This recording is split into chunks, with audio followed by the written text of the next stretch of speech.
Primero, los elementos constitutivos de la institucionalidad. La institucionalidad es un conjunto interrelacionado por tres elementos: los saberes, el derecho y los órganos. En tanto que los saberes generan derecho, el derecho crea órganos y los órganos reproducen saberes y crean normas. Se genera así un círculo de interacción entre estos tres elementos. Primero, los saberes. Foucault sostuvo que los saberes crean poder y solo este es sostenido por el primero. Por tanto, por ese saber se ejerce el poder.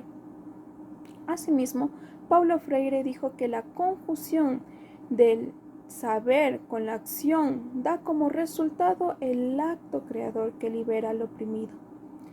Ese no es el caso de Latinoamérica, porque es netamente reproductora del conocimiento y además nos cuesta crear.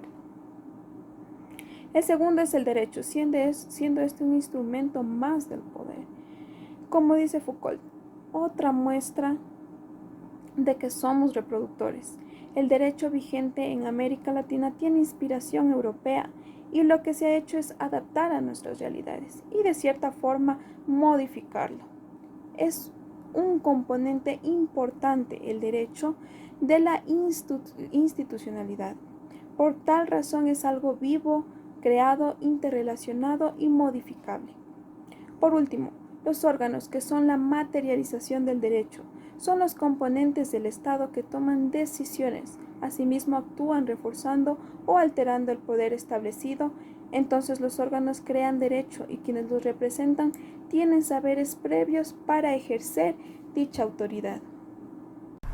Siguiendo con la exposición, mi nombre es María Yumiseva y les voy a hablar sobre el proceso de construcción de institucionalidad, el cual se lleva a cabo de la siguiente manera. 1. Existencia objetiva de la realidad, es decir, donde encontramos relaciones de sumisión u opresión. 2. La realidad comprendida desde la experiencia y la razón. 3. Dicha racionalidad se manifiesta a través de discursos y saberes. 4. Dichos saberes, cuando son compartidos, movilizan tanto social y políticamente al individuo. 5. La organización social manifiesta su estado de inconformidad al Estado o a quien tiene el poder para alterar la realidad de opresión. 6. Cuando no se puede resolver mediante la institucionalidad porque no hay norma jurídica o no hay un órgano capaz de dar soluciones, genera crisis. 7. Ante la crisis hay dos alternativas: dar un paso atrás, es decir, fortalecer aún más a la represión o persecución a las organizaciones sociales, o dar un salto hacia adelante donde exista mayor participación de las mismas, las cuales ayudarían al desarrollo del derecho. Los grupos de poder, cuando existe una situación de crisis, siempre procurarán mantener el orden, reprimiendo a las organizaciones sociales que se sienten inconformes con alguna decisión adoptada por el Estado. Sin embargo, dichas luchas sociales han contribuido a mejorar el ejercicio pleno de los derechos de todas las personas, contempladas tanto en la ley como en los instrumentos internacionales. Un ejemplo claro es el proceso histórico que ha tenido el feminismo en nuestro país, que se destaca por la presencia de hitos importantes como el reconocimiento de los derechos de las mujeres. Actualmente, dichas organizaciones feministas siguen luchando con la opresión como respuesta a un sistema basado en las relaciones de poder, desigualdad de clase y de género. Gracias. Mi nombre es Valeria Condago. A continuación voy a hablar acerca de los paradigmas de la institucionalidad. Espero que tenga utilidad el siguiente comentario para reflexionar sobre la institucionalidad y los derechos humanos. Los paradigmas que he escogido son el liberal y el neoliberal, pues nadie puede dudar que la estructura política de nuestro gobierno es tributaria, y esta, a su vez, proviene del pensamiento continental europeo grecorromano. Por ello es necesario remontarme al liberalismo clásico, entendiendo que este es un pensamiento que ha abarcado todos los ámbitos de la vida, pues los pensadores clásicos liberales generaron todo un saber que provocó la Revolución Francesa. En este sentido, se puede deducir que la monarquía absoluta, algunos la consideraron como una forma de gobierno posible. Sin embargo, es incompatible con la sociedad civil. En ese sentido, el paradigma emergente muestra el agotamiento de esta concentración de responsabilidades en el aparato estatal y afirma que el Estado ya no hará las mismas cosas que hacía en el pasado ni de la misma manera. Por ello, su propuesta es la de vivir en una sociedad y acuerdan renunciar a la libertad para en contrapartida suscribir una serie de derechos y deberes para todos. El contrato se rompe cuando el administrador, es decir, los representantes del Estado, no respetan los derechos individuales o se niegan a cambiar las condiciones del contrato.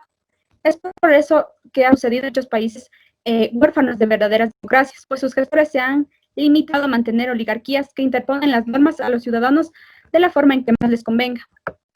Finalmente, el Estado se ha convertido más en un obstáculo que en una ayuda al desarrollo y al mejoramiento de las condiciones de vida de la población.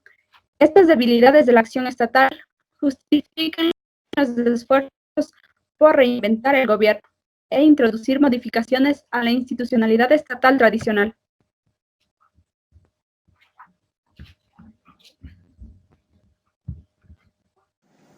Buenos días, doctor. Buenos días, compañeros. Mi nombre es Washington Orlando Gasper Rojas. Voy a hablarles acerca del derecho y los órganos. Bueno, el derecho es una de las expresiones jurídicas más representativas del derecho liberal clásico. Es lo conocido como los derechos del hombre y del ciudadano, que sucedió en el año de 1789. La declaración proclama que los hombres nacen y permanecen libres e iguales en derechos.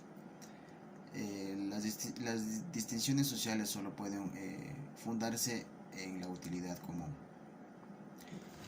Dentro de eso también el derecho es como ciencia autónoma que se va desarrollando poco a poco hasta finalmente llegar a su punto culminante con la teoría pura del derecho de Kelsey. Nos dice que también el derecho es parte de la filosofía, con fuertes vínculos con el derecho canónico y el derecho romano. La intención fue separar el derecho de las ciencias naturales de las ciencias sociales, tanto política e historia, de la moral, y convirtiendo esto en un área de conocimiento autónomo. En los órganos nos dice que es una división de poderes tan promovida por Montesquieu como la solución para la concentración del poder y es una forma de evitar la arbitrariedad. Se manifestará de que en teoría es un poder legislativo y uno judicial y el otro administrativo. Cada poder tendrá un órgano, una función y múltiples funcionarios que lo componen. La composición y función son consecuentes y coherentes con el ideario liberal.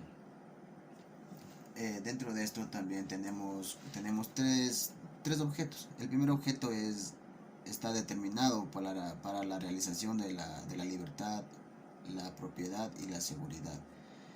En el segundo tenemos que es como un órgano legislativo que se encargará de dictar las leyes que desarrollen y que regulen la libertad. Como tercer punto tenemos que también nos habla acerca de la administración pública, que esto se encargará exclusivamente de la ejecución de las leyes y por lo tanto la realización de los principios liberales. Que dentro de esto se crean instituciones que facilitarán el mercado y el comercio, tales como los bancos que poco a poco van viendo el alcance para poder llegar a las bolsas de valores y al sistema financieros internacionales. Dentro de esto, la seguridad jurídica de la propiedad requiere múltiples instituciones, tales como los registros de la propiedad, las notarías o fedatarios públicos y los órganos de control siempre. Dentro de esto, el ámbito internacional nos dice que es el concepto de soberanía, que aquí no admite intromisión externa, que solamente requiere de las Fuerzas Armadas como garantes de un respeto hacia las naciones.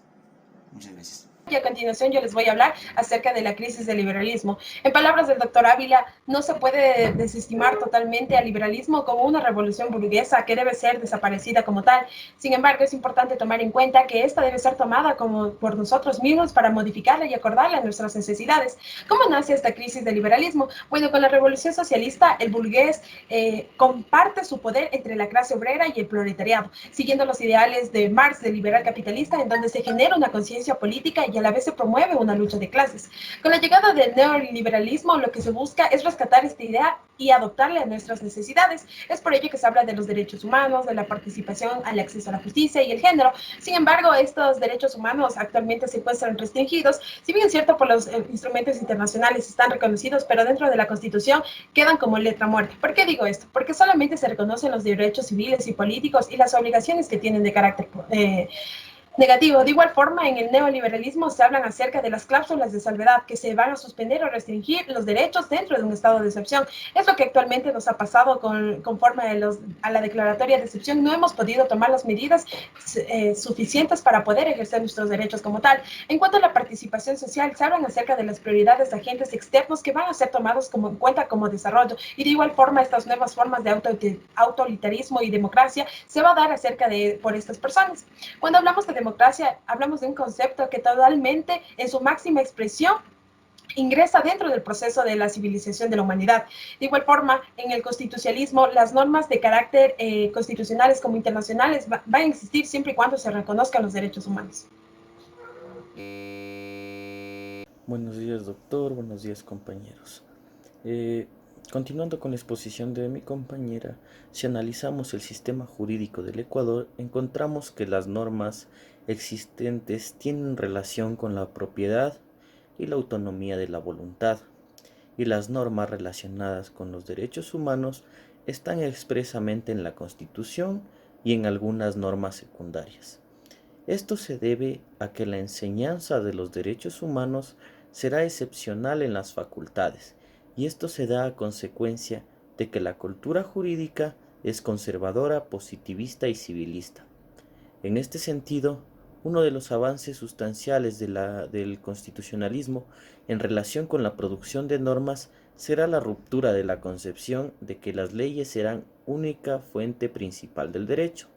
Para finalizar, el fenómeno de la jurisprudencia constitucional como fuente de la norma es nuevo en Latinoamérica, debido a que la creación de cortes constitucionales que aplican las normas que contienen derechos humanos y crean precedentes comienzan a partir de los años 90. Mi nombre es Alison Domínguez y voy a hablar acerca de los retos para la construcción de un Estado plurinacional e intercultural. Y estos son los retos. 1. Respecto del saber, si bien es cierto, en la vida tenemos dos posibilidades, de ser reproductores o creadores de roles. Históricamente hemos sido reproductores de roles, ya que la academia constantemente reproduce y repite el pensamiento hegemónico. Es por ello que el profesor Arturo Roy, respecto del saber, dice que debemos hacer el ejercicio de pensar fuerte y a la vez este pensamiento debe ser crítico. 2. Respecto de los derechos humanos simbolizan la más alta conciencia emancipadora, entre comillas, ya que es evidente que estos derechos fueron puestos para satisfacer exclusivamente las necesidades del Estado. Es así que Bobbio considera que la importancia de los derechos no está en la fundamentación, sino en su garantía. El problema está en que la inexistencia de la garantía invalida la existencia del derecho, y esto debe ser considerado como una laguna que los poderes públicos internos e internacionales tienen la obligación de colmar. 3. Respecto de los órganos, parecería que el Estado es una forma de organización de la cual no podemos separarnos, ya que ante todos los esfuerzos autorreguladores siempre hemos fracasado, y una de las causas para este fracaso es el egoísmo e individualismo que prevalece en la mayoría de las personas. Es así que en síntesis podemos decir que la sociedad necesita de un estado de verdadera justicia y equidad, ya que si bien es cierto, la corrupción no solo es inmoral, sino es una cuestión de ética. Evidentemente se trata de un tema estructural, y la prueba más clara es nuestra clase política, que lamentablemente es la más descalificada del país. Es así que los proyectos, los programas, las instituciones deben actuar de manera clara y transparente, ya que solo así podremos hacer efectivo el tan nombrado artículo 1 de la Constitución, en el cual establece que el Ecuador es un Estado plurinacional e intercultural. Gracias.